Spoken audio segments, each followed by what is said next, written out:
Hello there, everybody, and I'm here to review The Bad Batch, episodes 8 and 9. So, we're going to start off with Bad Territory. It's where Hunter and Wrecker are desperate for intel, and so they go to a bounty hunter to get that information.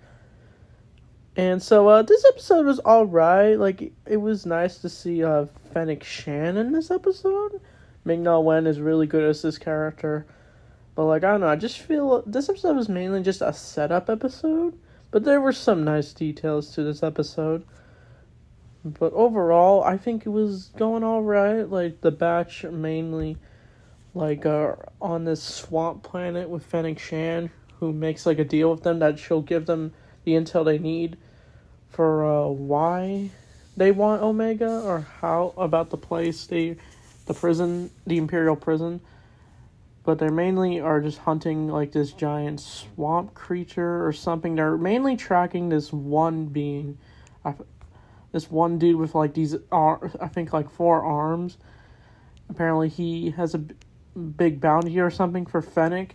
And if the Batch and her capture him, then, they'll get the intel they want. And, I do like the scene where Hunter and Wrecker had to be careful when they're traveling on the speeder boat with her, she says do not fall into the water, but they end up falling into the water, I'm pretty sure, and then they get attacked, mauled by, these things, but they manage to defeat the various creatures until they do catch up to the guy they're after. But, of course, the Batch don't really trust Fennec, because she's the bounty hunter, but I think they do manage to get him, and they managed to not really get anything in return. Fennec says that she makes some excuse, but she says someone else is gonna help them find out what they need. And so her part of the story ends with her contacting someone. I thought it'd be Cad Bane at first, but it turns out it's it's revealed, which we'll get into the next episode. But during all this, Crosshair is getting along with Omega, sort of. He's starting to adjust to the life on Pabu. She gets along with Omega's pet, and he manages to meditate with Omega to calm his mind.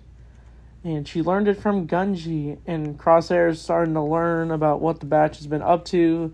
He's been gone, not seeing them at all throughout Season 2. So it's a nice reference to what happened in earlier episodes. But yeah, this episode was alright. It was mainly just a setup episode, like I said. I could probably give it a low 7 out of 10 or a 6. But the next episode is where things get really good. After Omega and her pet literally are on the next move, they literally find, while playing in the area, they find in a cave someone they have not seen before, who somehow mysteriously made it to the planet. And that revealing to be Asajj Ventress.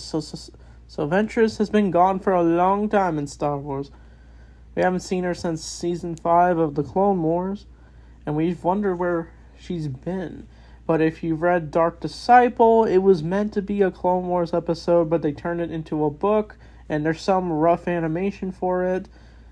But, and some people are saying it retcons it, but, I'll get to that in a bit. But, Omega finds Ventress, but the Batch do not trust Ventress at all, because they know she's a war criminal, or used to be. And, apparently Ventress has got a new lightsaber, and I think it was in Dark Disciple 2, she's got, a yellow lightsaber, and she grew new hair, which was nice. And it turns out, we find out why Omega's special.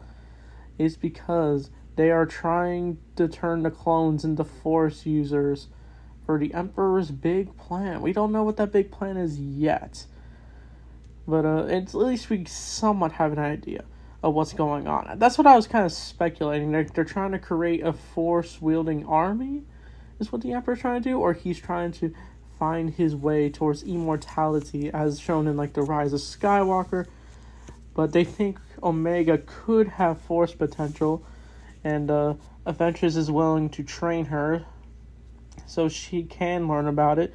But it turns out they apparently waited too long. But Ventress is doing her best to train Omega. But Omega's just kind of getting frustrated, and the Batch keep on trying to not trust her. And I think they end up fighting Ventress. They get into a fight with her. And even Crosshair doesn't even trust her, which is surprising. She ends up beating them all in the hand-to-hand combat and uses her lightsaber, which was cool. But mainly in this episode, it's just Omega training, and she ends up going on to collect some flour as part of her test, and she's hard to lose balance. But this is what happens later in the episode where Ventress and her go on a sail bar, but they end up getting attacked by a giant creature. And then the Batch immediately swoop in. They were even watching, and Ventress calls them out on it.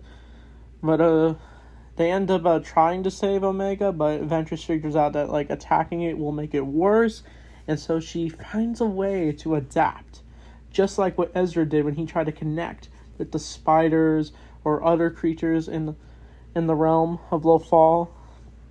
But Ventress is able to get the creature to go away. So it's a nice change of character arc for Ventress. She's learned, she's adapting to her abilities and adjusting from the dark side. Where like what I learned in Dark Disciple, where she was teaching Quinlan Voss to be using the dark side. So it's a nice redemption in a way. But Ventress manages to get the intel, since she actually does not know why they need Omega. But it might be because she's special. But and even the Batch questioned how she was able to get on the planet, and she says she has her ways, and she manages to leave. They tell her the Empire's gonna find her. She says, "Oh, that depends on how many lives I got." So that's a little hint, since we know Ventress is not gonna say how she's back.